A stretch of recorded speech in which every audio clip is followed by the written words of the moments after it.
Hi everybody. It is nice to be connected with you through this video lecture. Great thanks to all of you for having me a guest speaker in this course. The title we will discuss is Beyond the South-South Conflict, the collective memory of a Korean independence fighter, Bom Do-hong, reflected in Soviet Korean literature. Historical novel Hong Bom Do. The term South-South conflict would be unfamiliar to you. It refers to inner conflict of South Korean society. We will see about it more with some slides. Going back to around 1900, what was happening Korean Peninsula?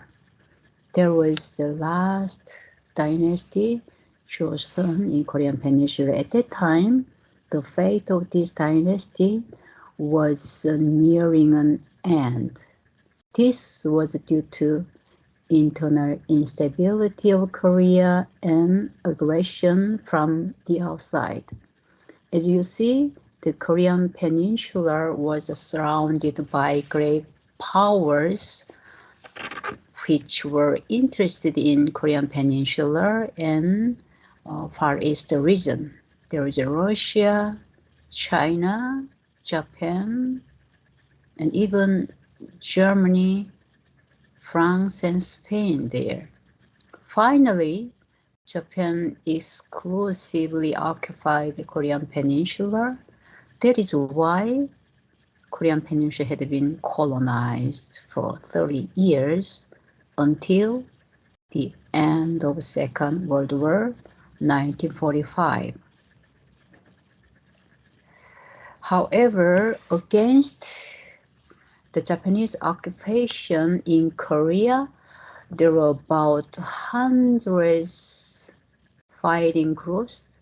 These groups rose up all over the nation. The points marked with X were home, the fort. In the fort on the right.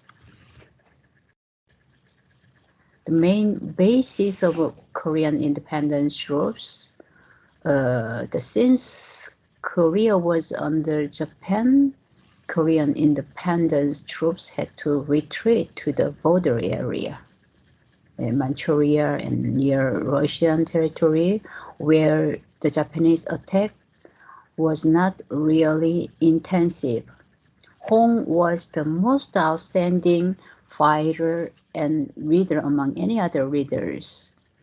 He devoted his whole life to fighting for his country. In this regard, most of Koreans have considered him as a national hero. However, there are some group of South Koreans who are against him being a hero.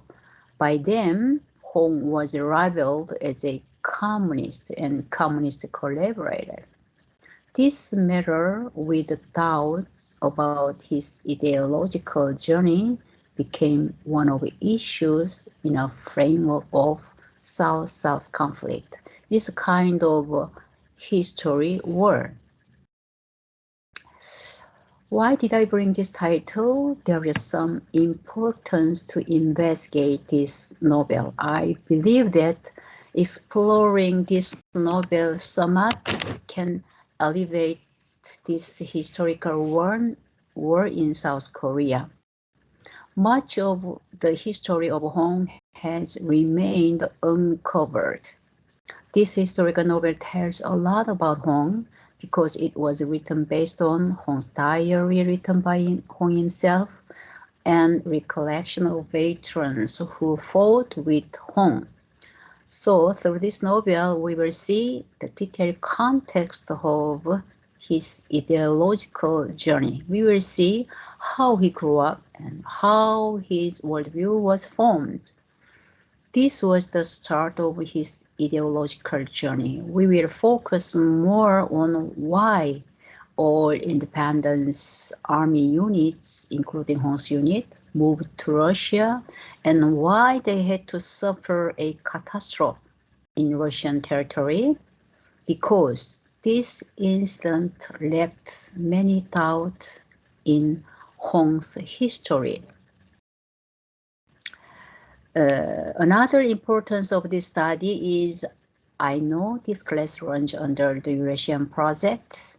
The vision of Eurasian Foundation is to build a harmonious and peaceful global community. And there is a UN mission with 17 Sustainable Development Goals. The 16th goal is peace, justice, and strong institutions. It promotes more inclusive and more peaceful society to achieve sustainable development.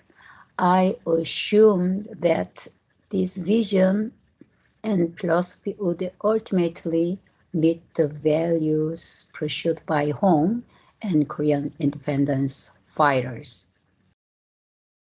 Let's see about South-South conflict a little. This picture shows one aspect of South-South conflict.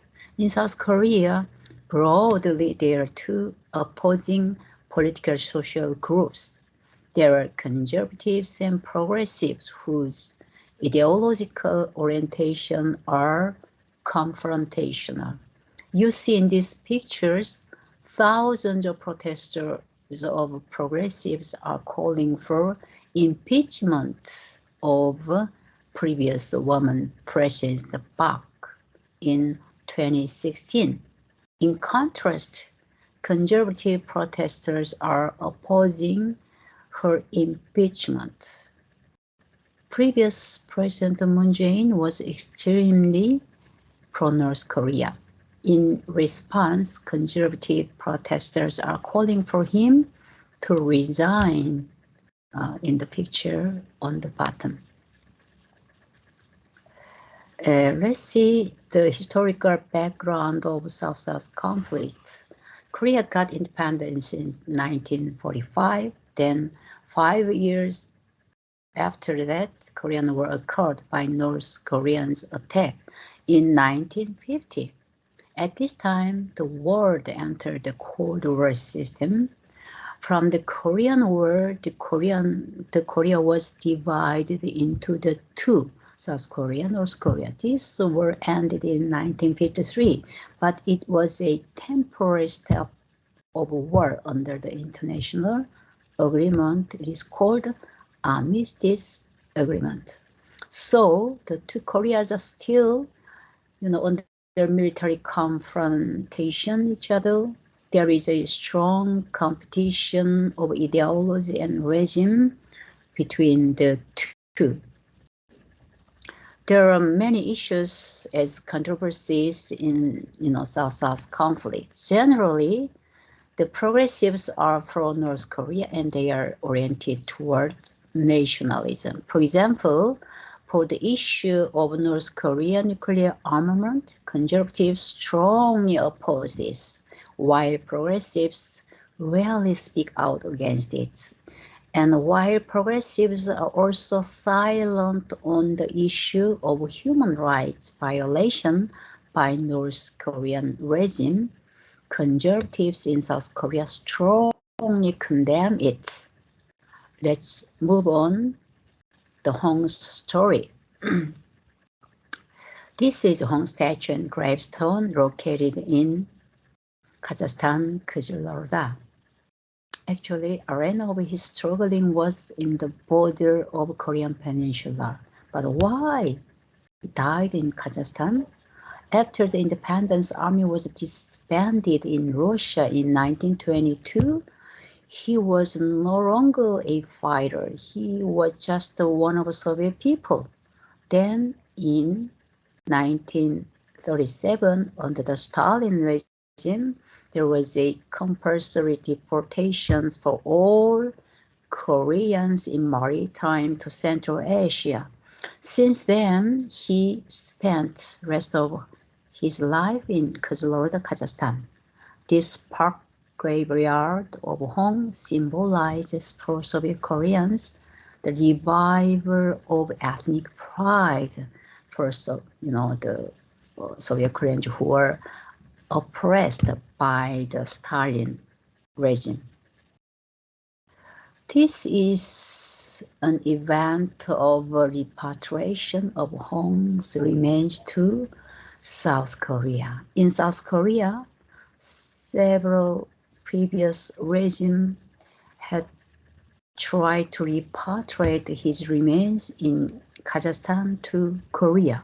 Finally, his remains was sent to South Korea by the previous Moon Jae-in regime at the 76th anniversary of Korean independence, in 2021. However, not all Koreans welcomed him. These are criticism of its repatriations in newspapers, news articles in South Korea. Most of the criticism were from the matter of his ideology and Hong's position and role in, subordinate disaster happened in Russian territory since all Korean fighters moved to Russia. Svobodny was the name of a city which meant in English free, located in Amur region of Russia. In this disaster, Korean fighters were killed by a sudden attack. The absence of a historical record in this instance has raised doubt. This is photo of Hong's real figure. He is carrying a pistol and wearing a long coat. These were given as a gift by Lenin while his meeting with Lenin and Trotsky right after the Svobodny disaster. There are many books and cartoons about Hong in South Korea. Most of the stories are about his anecdotes in the battlefield as a legendary hero. He has several nicknames. One of them is Flying Hong, like eagle. In battle, he appeared and suddenly disappeared and showed up again.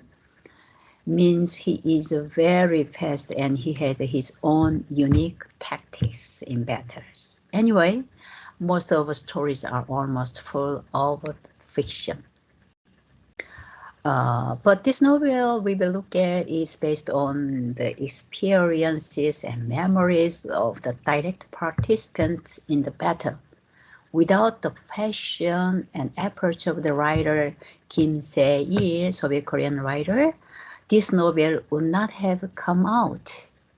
For the novel, the writer Kim Se-il had collected historical data on Hong for 7 years. These are Hong's diary, recollection of war veterans who lived in the 1960s still, an article from scholars, archives, and photographs owned by private collectors. He collected even, the articles from North Korean publication. Finally, he completed the novel and it had been serialized in the newspaper Lenin Gichi for 5 years since 1965. The Lenin Gichi is the only Soviet Korean newspaper. It was written in Korean. As a Soviet newspaper, it was originally forbidden to express about Korean national hero under the Soviet regime. However, Hong Gum-do was not only Korean hero but also a Korean revolutionary. After a period of operations, the novel carefully came out for Soviet Korean readers. In South Korea, this novel was published with the help of Korean scholars at the end of the Soviet Union. How was this possible during the Cold War? At that time, the passage between the Soviet Union and South Korea had completely blocked each other. But there was a 1988 Seoul Olympics, which was a major world event. It was a big moment for exchanges between scholars, athletes, artists between South Korea and the former Soviet Union. Let's see the theoretical conception of collective memory. French philosopher and sociologist Maurice Alvax developed the conception of collective memory. According to him, collective memory is formed through communication and interaction among members in societies. It is kind of a group consciousness. Walt Benjamin determined that collective memory is sort of tradition and identity, so each group has its own collective memory. Spanish scholar Asunción López Varela suggested that memories are based on intersubjective experiences, and narrative fiction represents the affective life experience. In this respect, historical novel 홍범도 represent shared memories of war veterans with having common goal for their motherland's independence. A brief history of Hong. He was born in 1868 in an extremely poor family near Pyongyang, in North Korea. His parents were peasants. They were always in debt. They borrowed land, had to return a big amount cost to landowner. Unfortunately, Hong's mother died of starvation, 7 days after his birth. At 9, Hong became an orphan. However, he is a talent of martial arts. Then in youth, he became expert hunter. He was able to participate voluntary writers' army as a fighter against Japan. Then later he organized his own fighting unit. Could you imagine how many battles there were on the border of Korean Peninsula against Japan? There was one Japanese statistics. Only in 1920 there was 1,651 anti-Japanese guerrilla battles by Korean fighters. That year, there were 2 great victories by General Hong, Bongodong Battle and Cheongsan battles. Yeah. Look at this geographical location of Bongao, Cheongsan. From this, Hong became the most respected hero for Koreans. This was irritated Japan. The Japan deployed a large-scale systematic mobilization and operation to disrupt Korean independence unit on the border. The Korean fighter units could no longer stand against the Japan's operation. No place to escape. The only exit was moved to Russia. All Korean leaders had a consensus to move to Russia and there to unite Korean units into one strong unit. However, this attempt ended in disaster.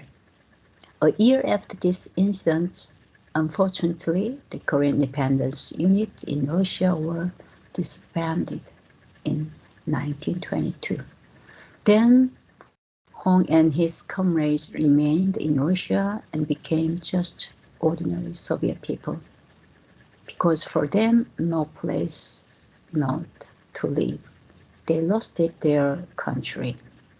He was deported into Kazakhstan in 1937 and died in 1943, there. From now, a few slides are the result of my study. Hong's worldview was formed and reduced into the two categories, justice and injustice, and poor and rich. This came from his experience of surviving in the severe exploitation structure of Korean society, Joseon society. Joseon was deeply corrupt society. More than 80% of population were farmers. They had to return heavy costs for borrowing land. Taxation was overcharged by central and local government. There was military disorder and peasant rebellions. The entire society fell into disorder and chaos. In addition, the country was invaded from foreign power. In this Korea's crisis, Hong's sense of justice flared up. He was a well-trained fighter to serve as an apostle of justice. He has an innate martial arts temperament, and he went to masters in temple by himself to cultivate his morality and his personality and to get expert strategy to be ready as a professional warrior to save his country. These masters in temple were descendants of warriors who transmitted their know-how of martial art to Hong. Hong's mission of struggle was determined by his ideology of justice and injustice. His troops were all made up of the poor and outcasts. The miners, the hunters, and Russian Red Army were also included in the category of justice.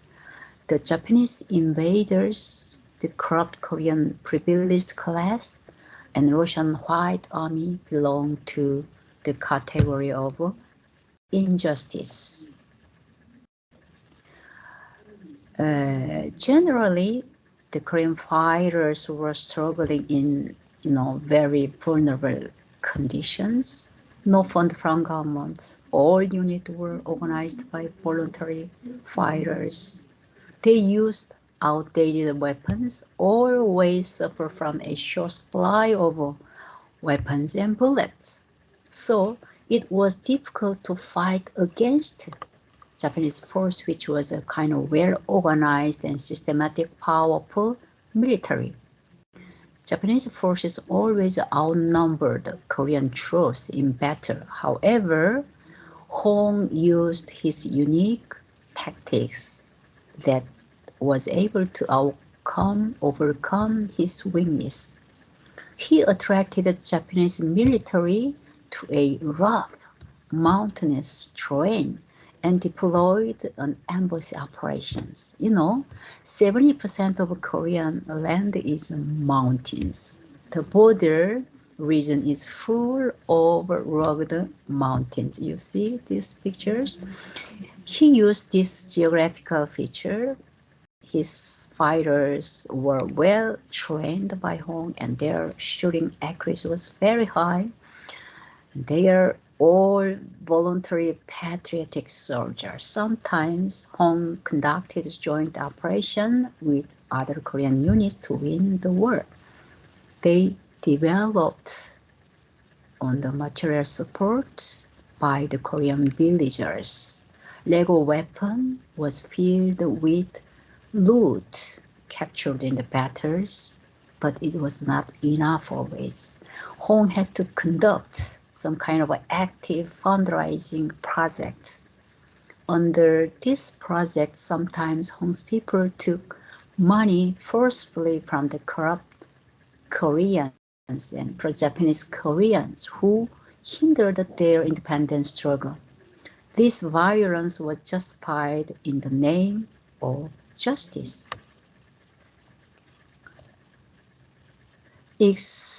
Hong came to experience the Russian revolutionary ideology that was consistent with the values he had pursued. This happened before the revolutionary regime took full control of Far East from a civil war between Red Army and White Army. In Manchuria, near Russian territory, one day Hong soldiers encountered a group of Russian partisans who were being chased by Russian White Army. Hong's people protected and took care of them, and Russian partisans stayed for 1 year in Hong's barracks. This was a big moment for both sides to learn from each other. For example, Korean soldiers learned Russian war strategy from partisans who experienced already in the First World War. From this partisan also Hong could get some press information of the international situation, such as the trend of Communist International Comintern and rising the Bolshevik and new revolutionary regime in Russia. And Hong recognized that the revolutionary regime with all the properties proletarians together trying to dismantle the vested privileged interest to establish a equal society. The enemies of revolutionary regime were the bourgeoisie, who supported the Russian white faction as well as the Japanese army. All this information and ideas attracted Hong. He was excited that revolutionary regime's ideology and values matched exactly what he had dreamed of. Further, Hong had a chance to practice this ideology. The practice was calling each other tavarish. Among Russian partisans, they called each other tavarish since they stayed in Hong's units. The use of this title meant that everyone was equal. They said even to Lenin they called tavarish. If you call Lenin, tavarish means comrade. If you call Lenin your excellency, it would mean an insult to him. This was unimaginable for Koreans in Joseon, a feudal class society. For Hong, it was a transformational experience. By this, Hong became more attracted to these revolutionary ideas. In Korea, there was two Korean words that meant friend, 친구, 동무. But North Korea translated the title Dabaris as 동무.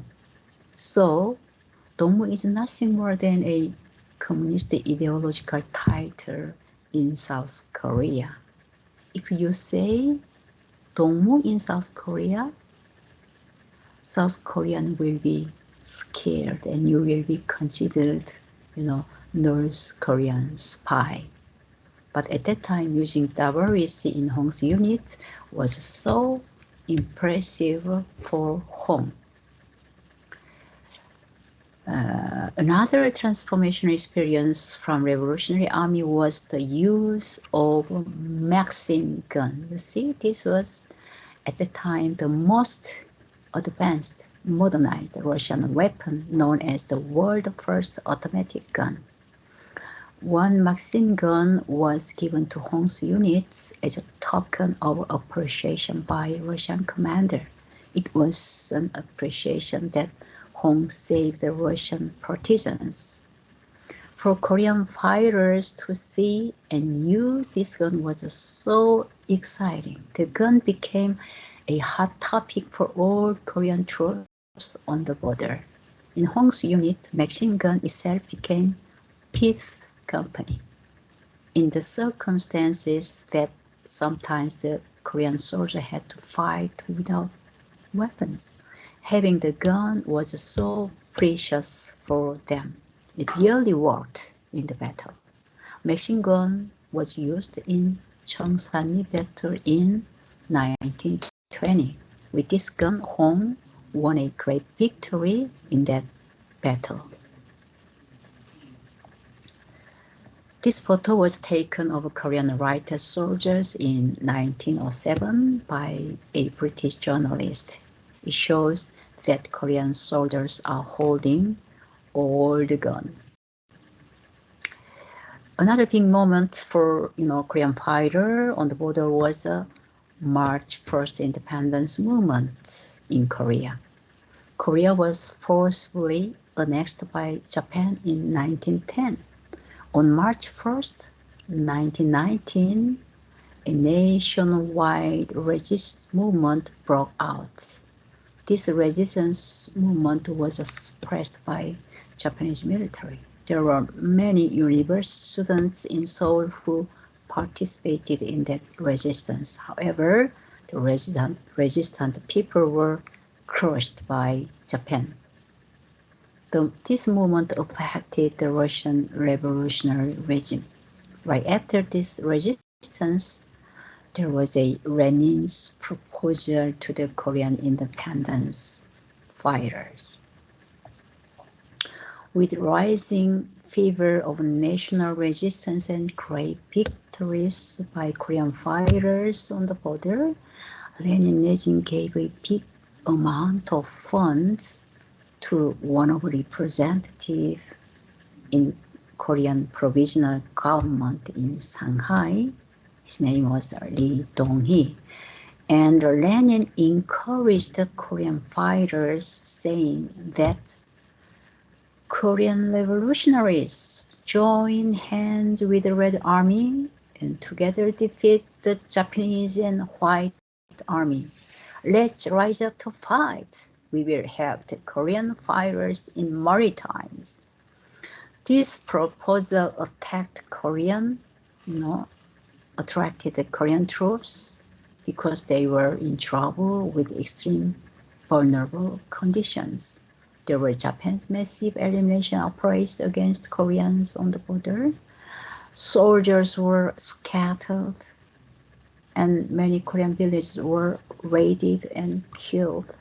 Hong also suffered great sacrifice from these Japanese operations.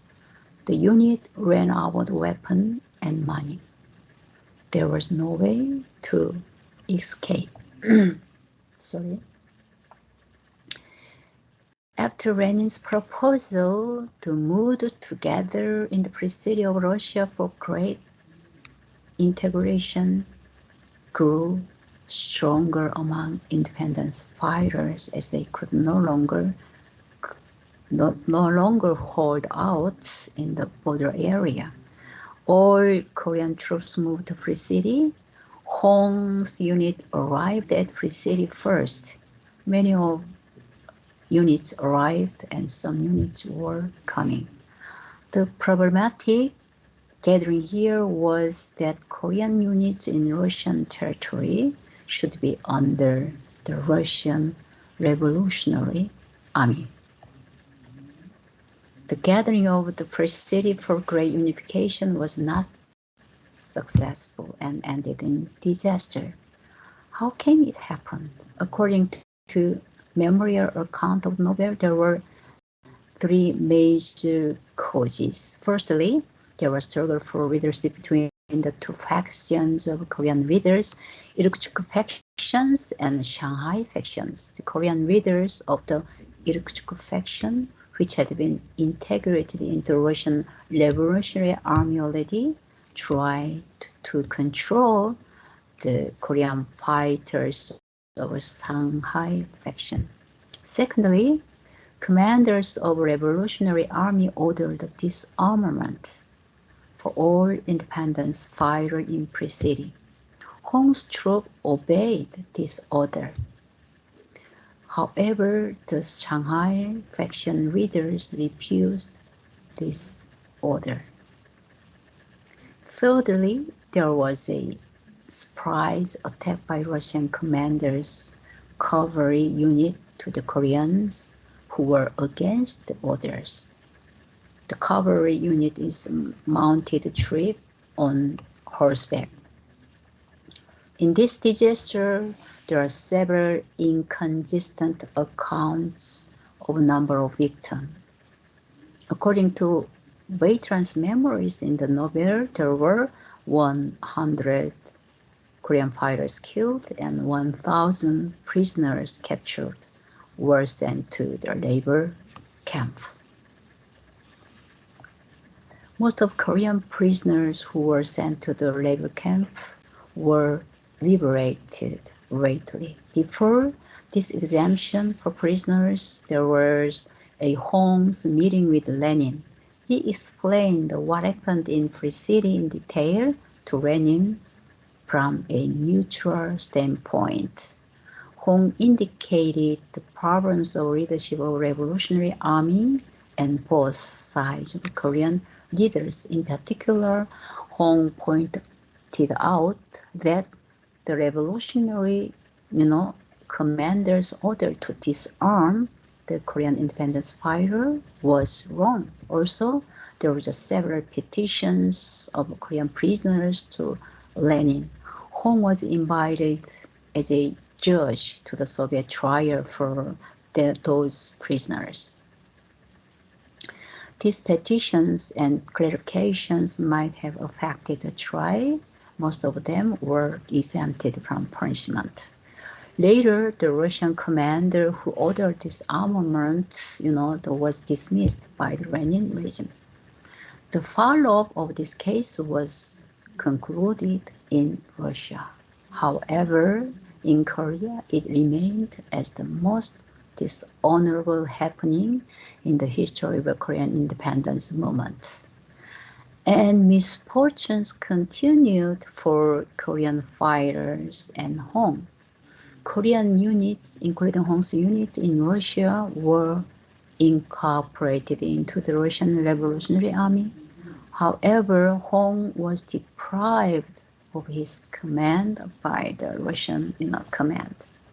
A year after this incident, Korean Independence Army was completely dissolved. This was due to Russian foreign policy to stabilize the Far East region.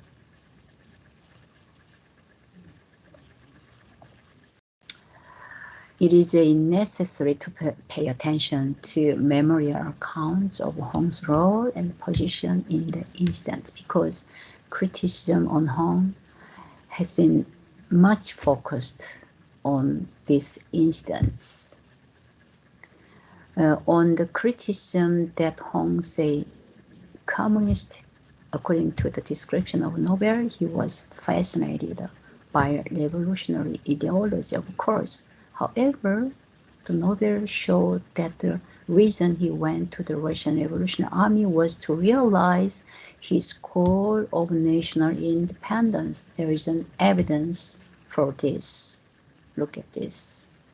This was Hong's entry card to Russia after happenings of Vodny, Free-City incident, for his stay in Russia. For the question about his occupation, he wrote he was an writer's fighter. I am the writer's fighter. And for the purpose of entry to Russia, he wrote to realize the independence of motherland.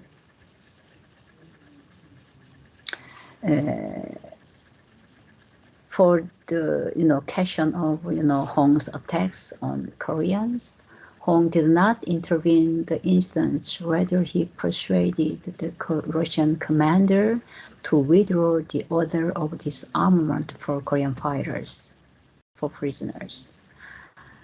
But the commander did not accept Hong's request. Then Hong went to Deputy Commander of Korean to persuade him. Hong had an agreement from Deputy Commander of Korean that Koreans would never attack each other. It really worked. So this prevented more, big scale of casualties. In the matter of his appointment as a judge, Hong was the most respectful leader, Korean leader, and he was not against the revolutionary army, the regime. He did not lean to any particular, factions of Koreans. In this regard, he deserved to be appointed as a judge according to the novel. In that trial, most of Korean prisoners were pardoned. Hong believed that there was no fault of ordinary independence fighter, and he pointed out that the problem was from the conflict between Korean leaders and the Russian commanders order of disarmament Korean fighters. However, Hong regretted going to Russia after all attempts ended in failure. The Great Union failed. Many comrades were sacrificed in disaster. In Korean troops in Russia were disbanded. It was tragedy for him. Most of all, he despaired that he could no longer fight for his country. He was not even interested in joining the Communist Party while he stayed in Soviet Union. When he worked in Soviet collective farm kolkhoz, he found it difficult to solve many problems without being a member of the Communist Party. So that's why he joined the party in 1927. The particular thing I found from this novel was Hong's indifference, to politics. The novel revealed that the only mission of Hong and his comrades in conditions was to struggle for national independence. This was the Hong's manifestation saying that I don't know about politics. All I do is fight for national independence. And I believe that without armed struggle, there's no independence of motherland. There was, a secret alliance behind Russian revolutionary regimes, a large fund to, the Lee Dong-hee, Prime Minister of the Korean Provisional Government in Shanghai. The terms of this secret alliance were the provisional government should accept communism and all Korean troops should be incorporated to the Russian Red Army. Hong did not know about this alliance and its terms. So there was a secret treaty between Japan and revolutionary regime. The terms were Russia will treat all Korean independence troops in return for Japan's withdrawal from Russia. In this respect, Hong did not know much about international politics or politics of Korean leaders. To conclude, I would like to emphasize the message from these memorial accounts are as follows. The collective memory of the novel dictates that history of Hong cannot be simplified to anti-communist discourse in South Korea. It's a kind of legacy from Cold War regime. The story of Hong, especially such as his move to Russia and preceding disaster, must be understood considering the complex context such as international politics and dynamics of many subjects. The purpose of Hong's struggle was to achieve national sovereignty, liberation, justice, and equality. These are consistent with the universal value of mankind. In this regard, I see this novel as having great historical value. Thank all of you for paying attention.